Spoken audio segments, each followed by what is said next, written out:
Well, we are live at our event for today. We're really happy to see you all. I see that there are a couple of people already filtering in, and we are very happy to facilitate these kinds of events. It's been really nice for us, for Ellie and I, to have this opportunity to have direct contact with our supporters. And so we thank you all for being part of the Overthink community.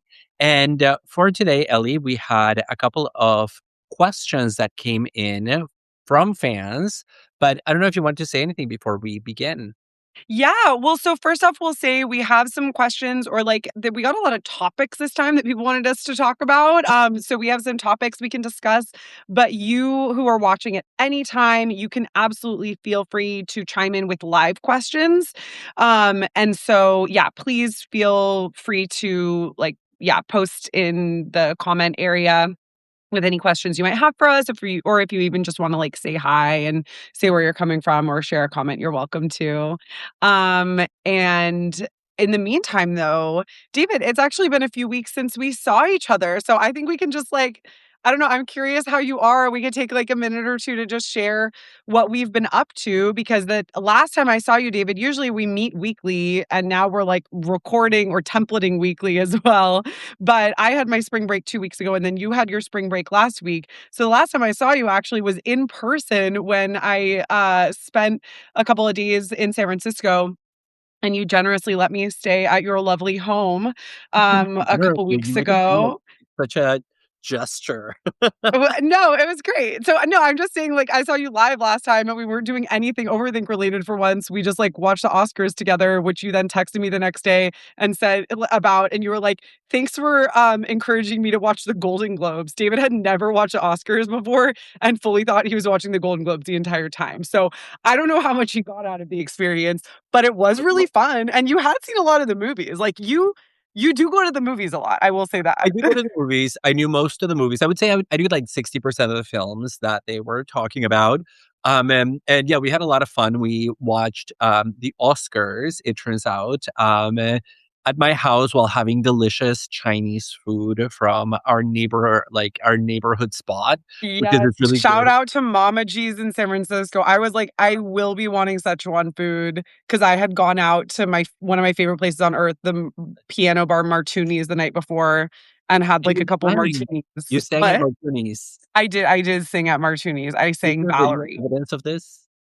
I'm sure my cousin videoed the entire thing. Ah, in our next live, Ellie will be performing. No, I did. So I did karaoke 2 nights ago in Texas as part of a conference I was at. So yeah, I went through San Francisco to visit you on my way up to Mendocino where I spent my spring break just like basically doing a bunch of reading and then like cooking a little bit with my partner. And then after that last weekend I was in Dallas for a conference. I've been traveling so much, and so now my conference travel and like personal travel is over for a while, which is great. I'm just like hunkering down for the next few months. But yeah, I was in Dallas last week and this past weekend, and it was for the North Texas Philosophical Association conference, which was awesome. I was an invited speaker, so I got to share some stuff from my book. Andrew Kucherfellow, who's like a great Kantian philosopher, said my talk was brilliant. So that is the only note I'm taking from that conference.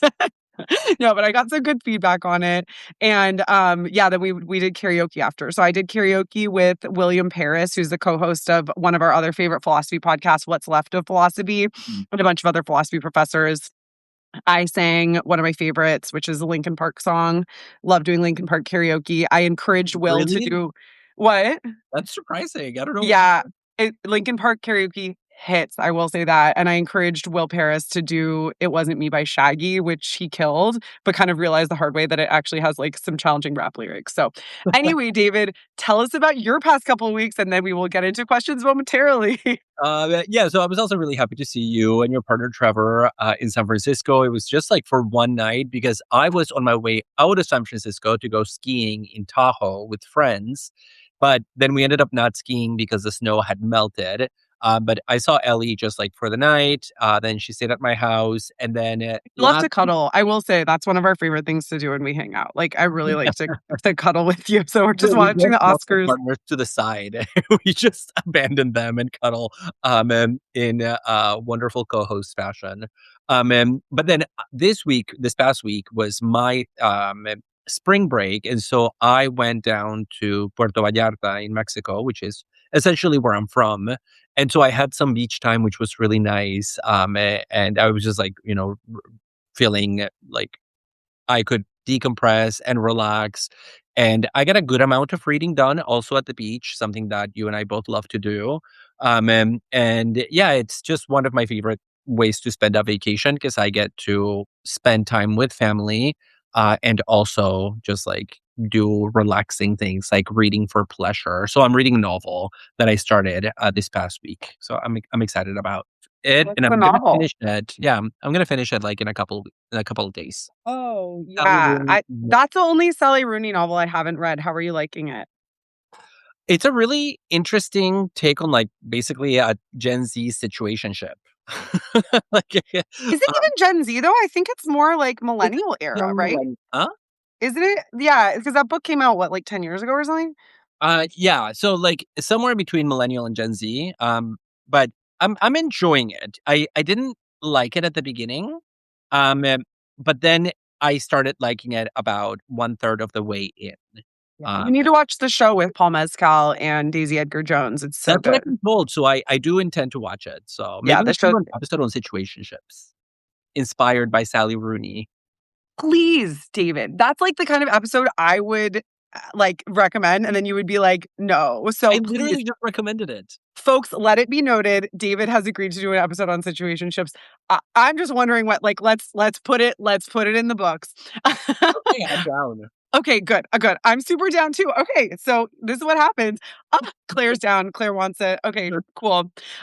Stay tuned for that then. Yeah, I am actually not a big Sally Rooney fan. I think her prose style, I've been finding this. I like mentioned on my Instagram recently that I was not a fan of the book Perfection by Vincenzo Latronica, which everybody's obsessed with. And I think I'm realizing I really don't like the kind of prose that portrays the superficiality of our current situation by writing in a superficial fashion. Like, I want the prose to indicate the superficiality by some sort of depth within it. So I think that's why I'm like not a huge fan of Sally Rooney. You mean like the use of things like in prose? No, that Or I'm actually fine with. It's more just like like it's kind of the absence of a strong interiority. But I will say I liked Intermezzo better than Conversations with Friends. Those are the two of her novels I've read.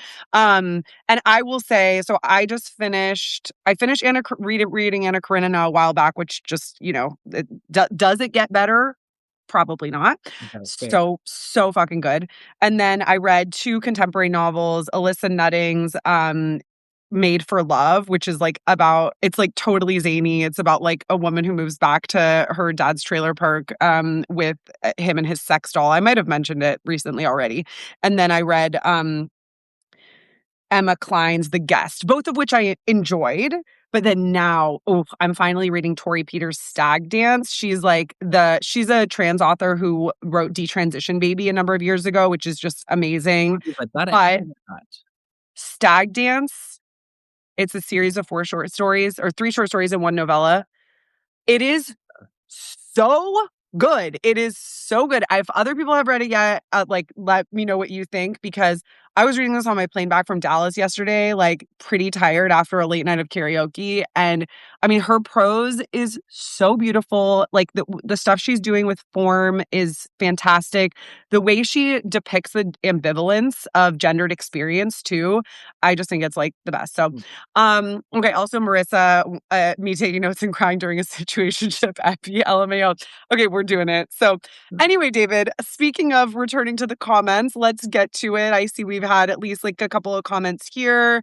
Oh, somebody asked, oh no, is the live almost done? Just joined. No, don't worry, it just started. So you're good. It started 10 minutes ago. Um, Oh my god, a summer camp episode or a camping episode. Fascinating. I'd be open to that. So we had a recommendation from Claire for that. I think I saw something else. I'm trying to like scroll down. Not Substack, like making the comments so hard to see when I'm on a tiny ass phone. Um, Computer, it's hard to see because it like all the notifications are on the same thread as the comments, and so it exactly. makes it seem very busy. Okay. Oh no, I think I'm actually I was looking for what was Claire's comment about summer camps. It Yeah. was also about history around it, lots of appropriation of indigenous cultures and lands. Ooh. Okay. I think that's cool. David, you got any quick thoughts on a summer camp or camping episode?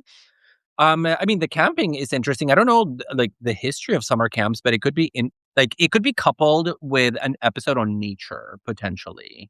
I don't Um, know. I like camping summer camps episode.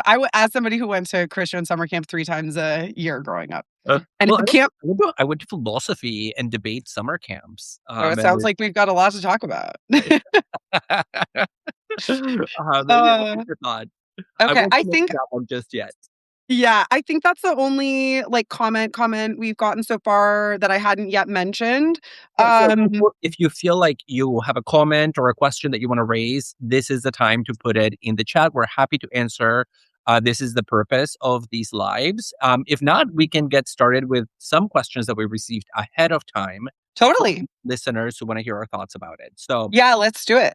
Ellie, I'm gonna just give you there are two categories of questions. Some are real questions. Others, as Ellie mentioned, are just like themes Mhm. we want to hear our thoughts about. Yeah, yeah. So first, I'm gonna ask you, Dan, the Ellie. answer is yes, by the way. Dan says, "I have a question. Can I ask it here?" Yes. Okay. In the meantime, Ellie, somebody wants to know what are some trends that we are seeing in philosophy right now?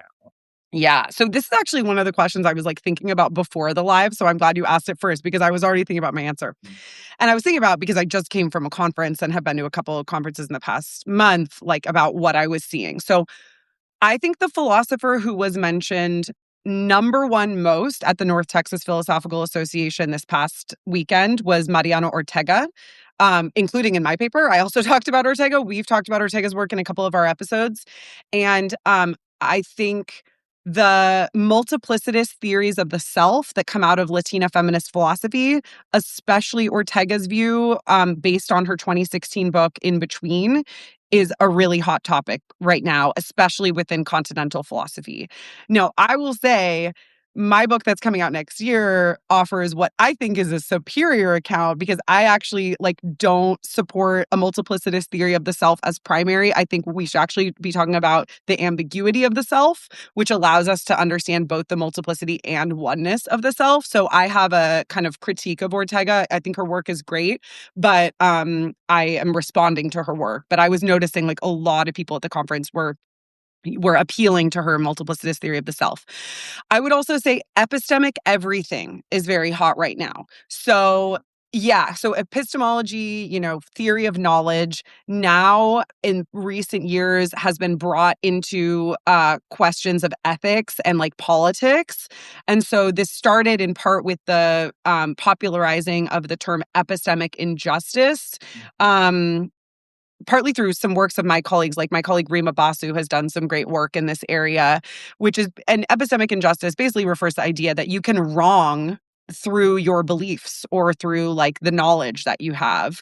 And I would say related to that also, in addition to epistemic injustice or in addition to epistemic everything, there's also injustice everything. So there's like hermeneutic injustice now, like interpretation, like injustice in the space of interpretation, etc. And then, and then the last thing I wanted to say, sorry, I had to, my notes were on my computer and my phone's in front of it, is AI and consciousness, questions of AI. Those I would say would be the trends I'm seeing. David, how about you? Yeah, well, I was gonna say the AI thing because when I saw that question, I decided to look at the website where people post jobs in philosophy, fill jobs, and AI is everywhere. It is overrepresented to a degree actually problematic. Like basically one out of like every three jobs is philosophy of AI. And I think that's actually quite myopic on the part of the profession because they are looking for a very specific profile. And I think that is the profile that is like gaining traction, which is doing philosophy with and through AI and not necessarily being critical of AI. And so I wish the trend was more like critical science and technology studies, with that applying to climate, to ecology, to biology, to new scientific developments, including AI. But yeah, I get the sense that in philosophy, AI is a really, really big topic, not only in terms of the number of conferences that are out there devoted to the topic, but also in terms of who departments are looking to hire in order to stay relevant, Yeah. or like respond to the present moment. But yeah, so that is a Yeah. huge Okay. okay.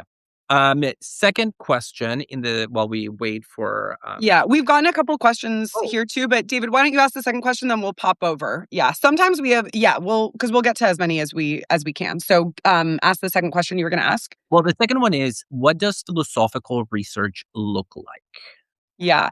So, okay, this depends on the kind of philosophical research that you're doing. If you're doing research that is rooted in the history of philosophy, the research looks like reading the work of the philosopher or the philosophers you're thinking about, sometimes also doing additional historical research on like who they were influenced by, what they were reading, etc., and sometimes archival research. So, for instance, my dissertation research on Derrida involved two research stays at the at like this archive in Normandy that I've spoken about before, Limec, which is absolutely gorgeous. It's like a archive in Normandy in like a beautiful abbey. So that was pretty lucky.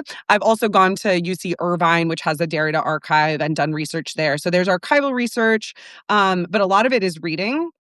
Also, if you're working with stuff written in a language other than English, you're going to need to do the reading in the original language, or at least reference that, and then read a lot of secondary literature. And so keeping up to date with like new articles that have come out about Derrida's work on the topic that you're interested in. And I would also say this is, still in the realm of reading. Honestly, a lot of what we do is reading is read, especially if it's something that's not figure based or history of philosophy based, but more contemporary, read the debates that are going on and try and come up with an intervention. So if you're seeing that like the debates around AI and consciousness are oriented in a certain direction, like you were just talking about, David, and you think that they should be oriented differently, or you think there's like something that somebody hasn't talked about yet, I'm literally applying to a conference on philosophy of breakups that I have to finish my abstract for tomorrow. And so I'm like reviewing some of the existing literature on breakups and thinking about like, what do I feel is missing here? Yeah. And then you write. So, I mean, essentially, philosophical research is reading and writing, ideally supplemented with some conversations with people. And a lot of the writing also involves logical reasoning and that sort of thing. And sometimes that reading happens in archives. That would be my short answer. How about you, David? That's your short answer. Sorry. No, that's a really good answer, because I think especially the historical research is something that many people don't really have a sense of what it entails. And the archival research, the historical research, to contextualize a thinker, especially if you're focusing on a particular person, is something that puts philosophy kind of close methodologically to both history and the history of ideas more generally. And so there we become sort of historians, but with a very peculiar set of questions. For those of us like you and I, Ellie, who also do work that can be construed as interdisciplinary, our research also includes reading non-philosophy and then Yes. thinking through the implications of that research from a philosophical perspective. So in Good your point. work, you often engage sociology of gender, Yeah. sociology of interpersonal relationship stuff. History. Yeah, and in my case, that can include like cognitive science, it can include neuroscience. And so I actually spend recently, I've been spending a lot of my time, of my reading time, devoting myself primarily to non-philosophical sources, just because that's the trajectory of my thinking over the last few years. And so I am looking forward to going back a little bit to reading primary philosophical sources a little bit more, and because I feel like my attention has drifted a little bit too much in the direction of these interdisciplinary projects, which I want to continue doing. But it is a different kind of thinking that you exercise Yeah. when you're reading philosophy versus non-philosophy texts. Yeah, yeah. Thanks for that addition. I think that's a really good point, especially, yeah, in these interdisciplinary contexts. Mhm. All right, David, moving right along. I see Claire added an additional note about camping. So we're gonna make notes on this. I'm like super excited. Thank you for sharing these thoughts. I really hope we have a chance to do an episode on this. We have so one comment from Alec that you've really been enjoying the closer look episodes and maybe want more contemporary people. I would love to hear who you have in mind. And I'll just say, when David and I decided to do the closer look episodes, so real talk, closer look episodes we did for two main reasons. We started integrating them. So these are our single text based episodes. And forgive me if I've said this before, but real talk, we implemented these for two reasons. One, with the switch from biweekly to weekly episodes, we were finding it was just like super overwhelming in terms of the levels of research that we could do. And so we figured by focusing on just one text, because sometimes for episodes we're reading like 3 to 4 books each, and doing that weekly is actually impossible. And so we've also started to bring on one of our student assistants, Erin, to help us do more research. And Sophia, one of David's wonderful students, has been helping us a bit more too. But at the end of the day, we just still have to read a ton. So we decided to do that. And then the second reason is because we know on YouTube, especially, a lot of people love like our analyses of particular text. So we kind of streamlined the YouTube like single text conversations that we have with more podcast oriented ones. And we thought that it would be most valuable for people to have closer look episodes on texts that they might be assigned in a class, or like sort of classic history of philosophy stuff that they might encounter. And that doesn't always mean old stuff. I mean, we've done Marcuse and Haraway, 20th century thinkers. We have another 20th century thinker coming up as our next closer look episode. But sort of like canonical ones broadly construed. However, Alec, we have had some conversations of like, wouldn't it be kind of cool just to do something that came out in the past year or two that's not quote canonical or necessarily going to be taught in a class? So if you have thoughts on what you might want to see from us in the closer looks, we're super open to that.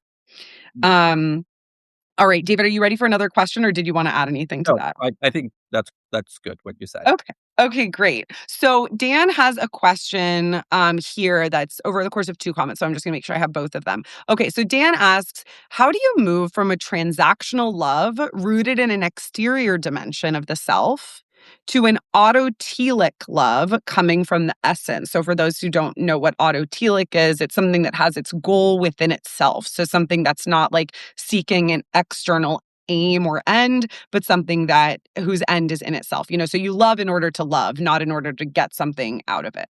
And then Dan follows up, by transactional, I don't mean shallow exploitation, but using someone to satisfy a deep emotional need like intimacy, companionship, etc.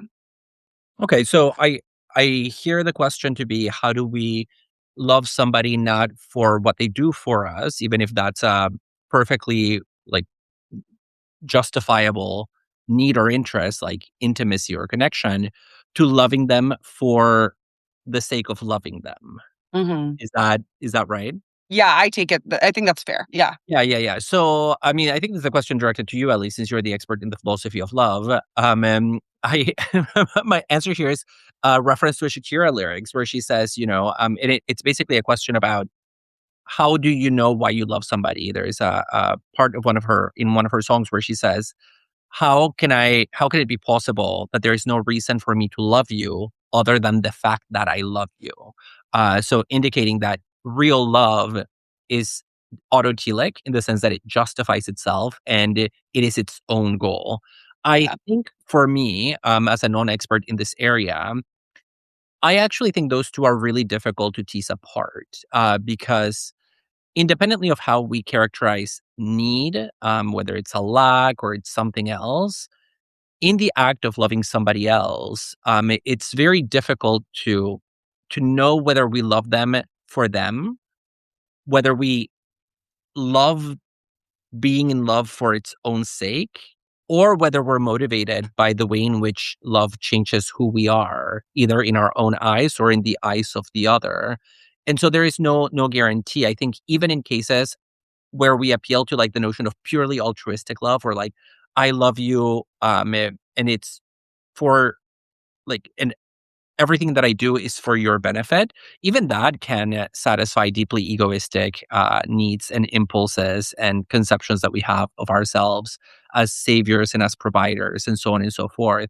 And so I don't really have a good answer other than to say that I think most of the time we have to move in the uncomfortable, like gray zone between those without any assurance that the reason why we love somebody is truly autotelic, to use this language, or whether it's, you know, something that in this case is characterized as more external potentially, or having to do with some objective reason Yeah. or benefit. Yeah, yeah, they said using someone to satisfy a deep emotional need, like intimacy, etcetera. So they're not talking about a case of straightforward exploitation or, like, Yeah. using somebody, instrumentally, at least as far as I understand it. Yeah, David, you prefaced your answer by saying as a non-expert in the field, but as an expert in the field, I by and large agree with you. I think that's more or less what I was gonna say as well.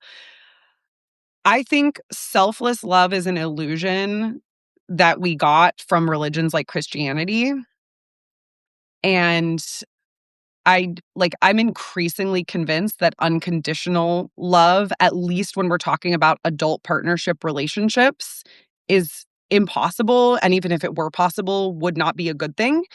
So, um, I think in all love, if we j so okay, so much to say here, and I'll try and keep it quick. I think if you don't genuinely care for someone for their own sake, you just straight up don't love them. So I think if in the cases of exploitation and maybe of using somebody just to satisfy a need for yourself, even if it's not straightforwardly exploitative, I wouldn't even call love. I think love requires what some philosophers will call robust concern for the other person for their own sake. I think you genuinely want what's best for the other person, even if you don't necessarily know what that is. And I think you value them for who they are when you genuinely love someone. At the same time, I don't think that we can separate that from the satisfaction of our own emotional needs for intimacy. This is part of why I also tend not to think that unrequited love is genuinely love, because I do think love requires a relationship.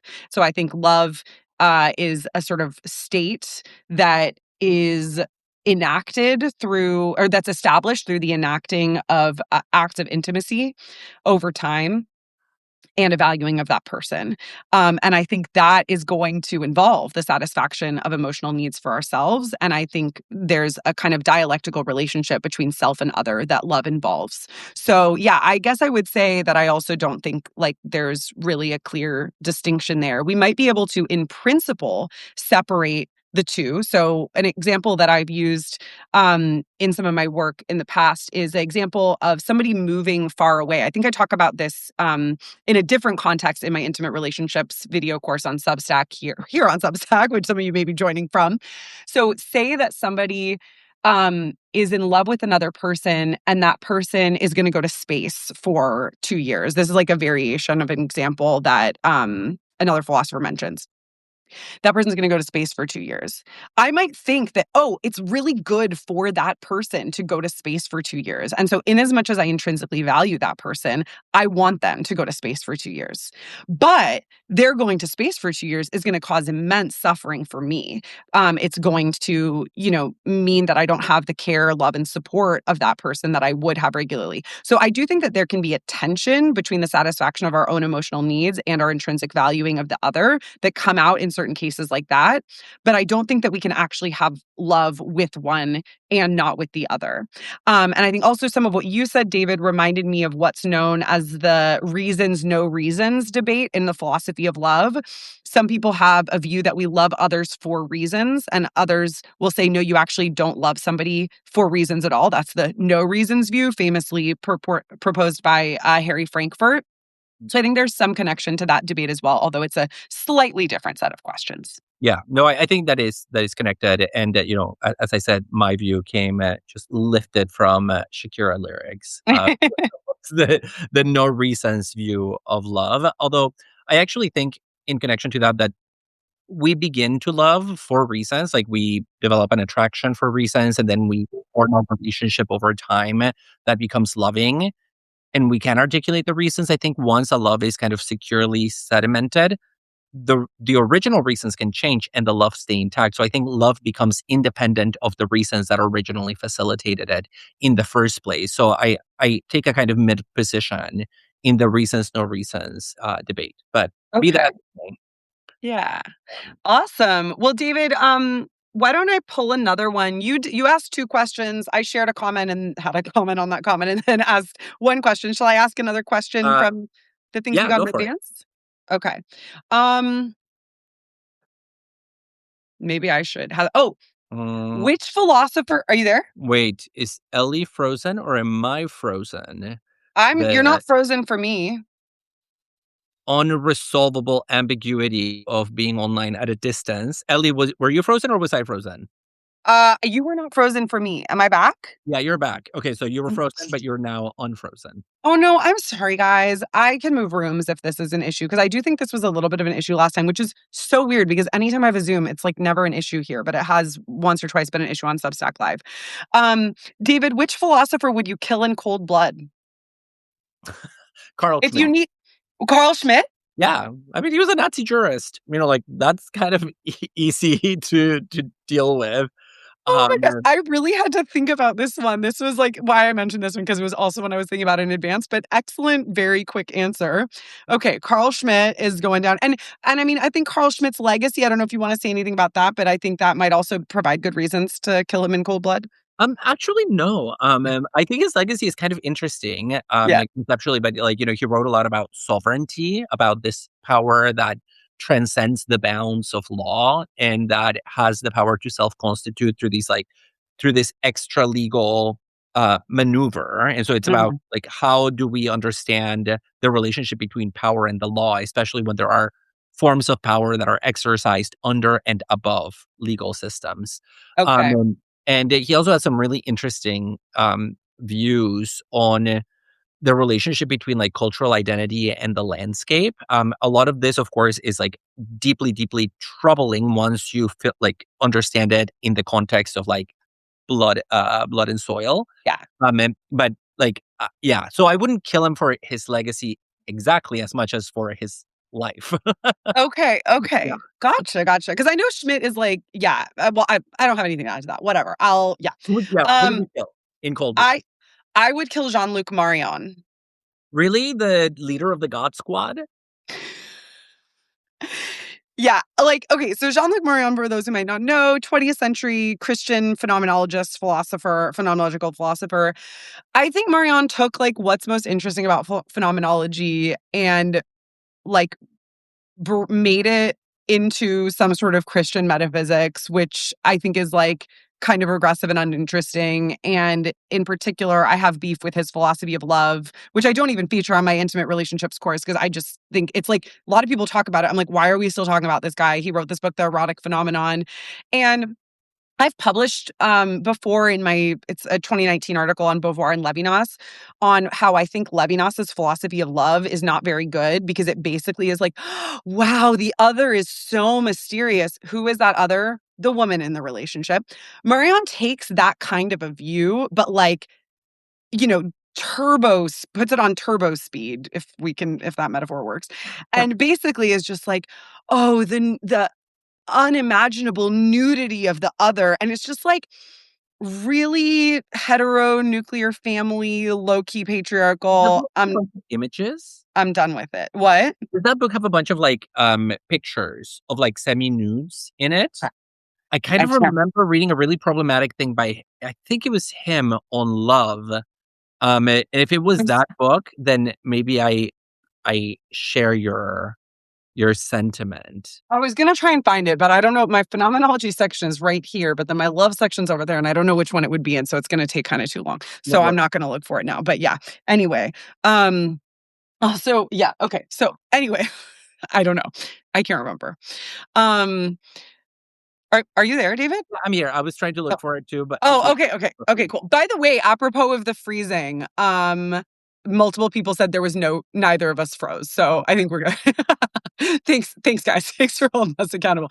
Okay, so or not accountable, but thanks for letting us know how you are experiencing us. All right, David. Hit us with the next question. Also, reminder to folks, I know we've got like a good crew now having joined us. Please send us questions at any point in the comments. You absolutely can. We look forward to answering them. And so there is a question here. This is a topic: mysticism and its philosophical roots. Yeah, I saw that one. So we got a couple. That one and life hereafter principle approaches, like what are the main approaches that people have to the afterlife? And I got to say, David, I don't actually have anything intelligent to offer on that. Longtime podcast listeners might know I was really into mysticism when I was younger, when I was when I grew up Christian, and then as a teenager got super into mysticism, then eventually got into meditation, and I was no longer Christian by the time I was 20 or so. And when I was into mysticism, I was super into Thomas Merton, Teresa of Avila, but I don't know anything about the philosophical roots of mysticism. And so I'm not actually sure if I have anything to add to that. And I don't know anything about like main theological philosophical approaches to the afterlife today. So I got to say, like, although I think those are intrinsically interesting topics, like I don't, yeah, I don't know enough about them to offer a perspective. Yeah, I mean, I also, unlike you, I never went through a mystical interest phase. And if anything, I never even differentiated between mysticism and religion when I was younger. But in terms of the philosophical roots, I mean, the only thing that comes to mind for me is the distinction that was very common in the medieval period between the three eyes of the human being, like the eye of the senses that gives us knowledge of the external world, the eye of the intellect that gives us grasp of concepts and abstract ideas, and then finally the eye of the heart, which gives us this intuitive knowledge that is embodied, and then that eye becomes sort of like the foundation, philosophically speaking, for Christian mysticism and maybe some other like strands of mysticism. The idea being that mystical insight is a genuine form of knowledge, but one that is given to us through this very particular route that is neither the senses, because it's not empirical, nor rational, because it's not about the clarification of ideas, but that nonetheless we all can point to experiences that we feel and know to be true in this other way. So I do think at least that helped me a long time ago sort of understand the claim of mysticism, that it is a different route to truth, separate from mind and sensorial information. Yeah, Okay, besides the philosophical roots, I would frame it in that way. cool. We have a question here from Cell Phone in the live. Hi, Cell Phone. Ever thought of doing an episode on memory slash any books come to mind? Yeah, I mean, I would love to do an episode on memory. It's one of those beast topics where we would struggle knowing what to include actually. But for instance, one of the things that I'm really interested in is the role of memory and epigenetics, how there is this like Mhm. preservation of information that is non-genetic and that gets passed Cool. from generation to generation. I'm also interested, although I don't work on this, in Bergson's understanding of memory, matter and memory. So that would be a book that we would probably touch upon if we ever Definitely. did an episode on memory. And also cultural memory. I think there are Hmm. really interesting questions because I also work on animals. And that's what I would want to bring to the table. Yeah. What exactly do other animals display in terms of their memory formation capacities? What do Hmm. they remember? Do they remember episodes, information, faces, short versus long term memory in other animals? I think it's really interesting. And it's something that, it's kind of always in the background when I think about animal cognition, but it's not something that I've like, developed an expertise in. Yeah, totally. Yeah, I was gonna say Matter and Memory would be the book that comes to mind for me for sure.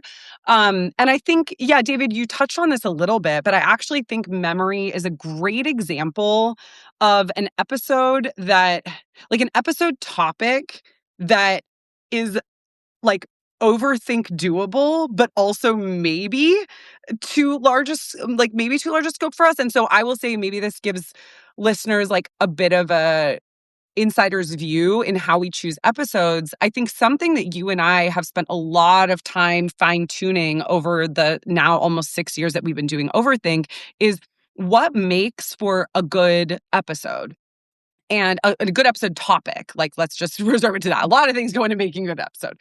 What makes for a good episode topic? And I think early on, we tried to do stuff that was like maybe a little bit more focused on specific like micro trends or current events. Like we have a really early episode on millennial homemaking. We have our episode on conservatorship, which is called Free Britney, which I loved. But we found that like for our Overthink listeners, like that was sort of a strange episode because they're expecting like a philosophical topic and then some things and then we bring that to the current events. And a current events one was like less exciting to our listeners, largely because, we just found that episode was getting downloaded a lot less than other ones. Same with New Year's resolutions.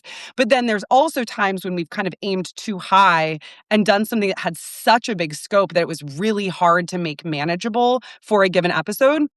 This might seem like a weird example, but we actually found this with our film episode, which I still think is like low-key the worst Overthink episode ever. And that's totally my fault because I teach philosophy of film. And so I was like, let's talk about ontology. And we talk about like barely any actual films in that episode.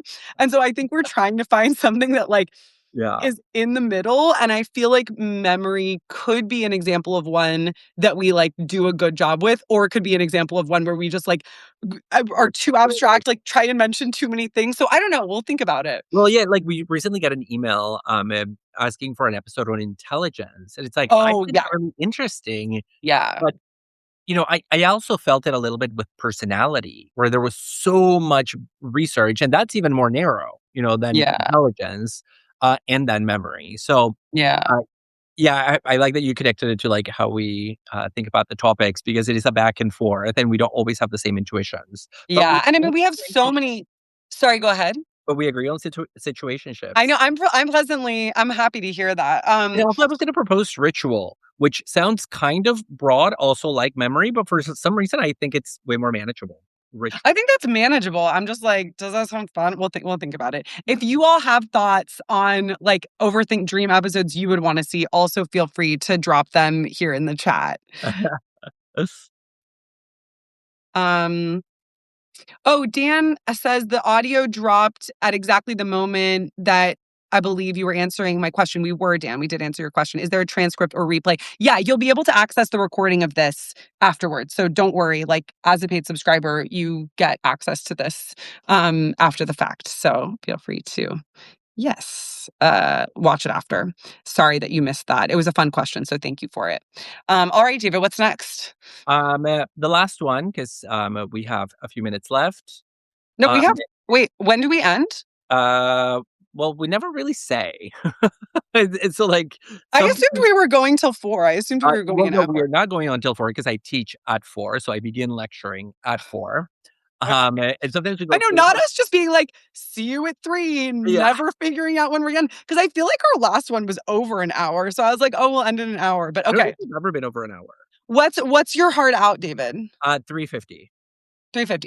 Okay, so we got like 5-ish minutes. Yeah, so last one, in 5 minutes or I less, think I think we'll be able to hit more than one, but go for it. is metaphilosophy. So that's like a topic. That That's topic. that theme. Um, I guess I would maybe defer to you, David, because you have a recent book out on the profession of philosophy, which, as you've mentioned here before, is like absurdly expensive because it's priced for libraries. But if people want a copy, maybe they should email you. Please email me. Yeah, I mean, I became accidentally an expert in metaphilosophy. I didn't set out to work on the subject, but I ended up writing one article, which turned into two, which turned into three. After that, it turned into like a book project on its own. And so, yeah, by now, I guess I have competence at the very least in the subject matter, which is about, I mean, metaphilosophy is the branch of philosophy that asks the meta question: what is philosophy? What are its conditions of possibility? How does it manifest itself historically and in the present? And so it allows us to take a critical perspective on the very thing that we do. And so, yeah, I mean, I wrote a book about this with our friend Rebecca Spera recently, called Professional Philosophy and Its Myths, that looks at the discipline in terms of the narratives, and we call them myths, that we tell in especially academic spaces about what it means to be a philosopher. And we then approach those myths with with a critical angle inspired by psychoanalysis, by feminist theory, and by Frankfurt style critical theory to think about how they perform an ideological function. And so it has allowed me, especially in the years up until now, where I've been in a non-philosophy department for so long, it has allowed me to both maintain a connection to the discipline of philosophy, but in a critical way. And something that I don't know if I've mentioned to our listeners is that I am being transferred institutionally back into a philosophy department as soon as next semester. And so I will find myself back within the protective arm of professional philosophy. And so I'm really looking forward to going back into the belly of the beast. Uh, Now, as somebody who has this interest in how philosophy is done institutionally and how that ultimately affects the ideas that are presented in philosophical spaces. Amazing. So that we got a quick follow-up question I just want to super quickly answer, and then I have another question. David, I know Monday is also like such an intense day for you. So thank you for joining. It makes sense that you can't stay like indefinitely because we really wanted to do a live in March, and this was like the only day we could do with our travel schedule. And I know you're literally teaching like all day outside of this. So Colton asks on our comments on current epistemology work, is it solely contained to the belief part of justified true belief? Or is there any work pertaining to the inherent value claim within the justified facet? I'm just going to super quickly answer that and say, no, I think it definitely pertains to the justified facet as well. Like, yeah. So I think that's just a quick thing I wanted to say here. David, another question that we had gotten is can you recommend a roadmap of thinkers and their works to help beginners establish a strong philosophical foundation, something that provides a basis for branching out? Sam, one of our listeners, said, I would think this roadmap starts from the beginning with Plato's dialogues. So what I would say for that, and I know we just have a couple of questions, this is a really, really big question, and a good one for people who are looking to study philosophy outside of an academic context is you would want something like an intro to philosophy syllabus. And luckily, we're living in an age where those are pretty easy to find online. So I would actually recommend looking for people's intro to philosophy syllabi online and then like doing your own work on that, especially if you think it's like a good syllabus. I think mine may even be available. I do think a lot of people start with Plato. In my intro to philosophy class, I usually do Plato, the Upanishads, David Hume, some existentialism. What else? Maybe some other modern philosophy. But a longer answer to this is that, David, you and I, going through a history of philosophy program, had a list of 60 books that we've talked about. We had a list of 60 books from the history of philosophy that we were required to read for our graduate program. And I think like that would be the longer answer, is some version of that. If you want like a sort of canonical history of philosophy approach. And it did start with Plato. It was like Plato, it's a bunch of ancient philosophy, including Aristotle, then medieval philosophy, people like Aquinas, Augustine, then modern philosophy, Hume, Locke, who am I missing? Oh, Spinoza, of course, Descartes before, yeah, I'm going out of order. John Stuart Mill in the 19th century, Nietzsche, Kierkegaard, Marx, and then some 20th century stuff. Mhm. Yeah, I mean, there are also books that will give you Good. sort of chapter by chapter, Yes. figure by figure. And, there's a whole politics to this: who gets represented in these books, who gets Yeah. left out. But for example, one book that I have recommended before on our social media and that was really influential in giving me that mental blueprint for organizing philosophers in the history of the discipline is this little Good. book, The Story of Philosophy by Will Durant, The Lives and Opinions of the World's Greatest Philosophers from Plato to John Dewey. And it just moves chronologically, and it So gives we end early 20th century with Dewey. Not super up to date, but you hear enough about the 20th century people on Overthink. yeah, the last ones are, like Nietzsche, Russell, Santayana, James, and Dewey. So yeah, it doesn't go further than that, but Yeah. I like that these are, for somebody who is looking for an introductory education and who, can't commit to reading 60 books, which we read in the course of 3 years. I think it's a really good resource, and you can find others like it. And as you read more and more of these, accounts of the history of philosophy where the aim is to give you a panoramic perspective, you start understanding how philosophers relate to one another, not only chronologically, but also conceptually. And so Yeah. it is helpful, even if your interest in philosophy is not historical.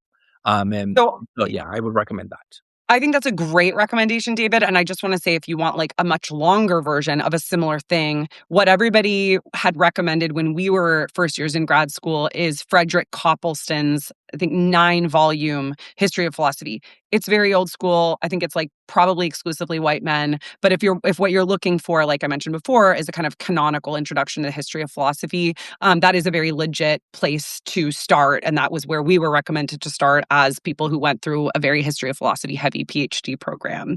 David, I know you have to go. Thank you all so much for joining us. I know a lot of people have joined like in the later part of the live. Don't worry. As I mentioned before, you have access to this video, so you can go back and watch it at the beginning if you would like. We got to, I think, yeah, we got to most of the questions, and I think all of them here. I'm going to make sure to screenshot the recommendations that some of you mentioned for other episodes. I really like these. And we are so grateful to you all. David, give me 1 second to just make sure I screenshot these. Go for it. Does the chat get saved? Like, what? Ugh, not me being like such a noob to Substack. Am I making you late for your class by like stopping this to Um, I don't know. It's fine. I, screenshot? I will run there. Um, Okay. Do you have any like, super quick last things as I'm like literally just no, I screenshotting really the recommendations and and Claire's thoughts on camping? Oh my god. camping. Um, What? I'll think of the camping, especially like very quick story. When my partner, who is European, promised to take me camping in Europe, I thought we were going to go into the woods, but the camping was like in the center of a town, in the backyard of a club. And for Europeans, this counted as camping. It was like in the most urban setting imaginable. And we're just sleeping in a tent in this What? backyard, listening to club music until 4 a.m. All right, French people, we have notes for you on I camping. know, we Anyway, really David, I got the do. screenshots. Thank you all so much for joining us. Really, we appreciate your support so much. Couldn't do it without you. If you're enjoying our Substack, recommend it to your friends. And yeah, we appreciate you. All right, bye. Let me go teach.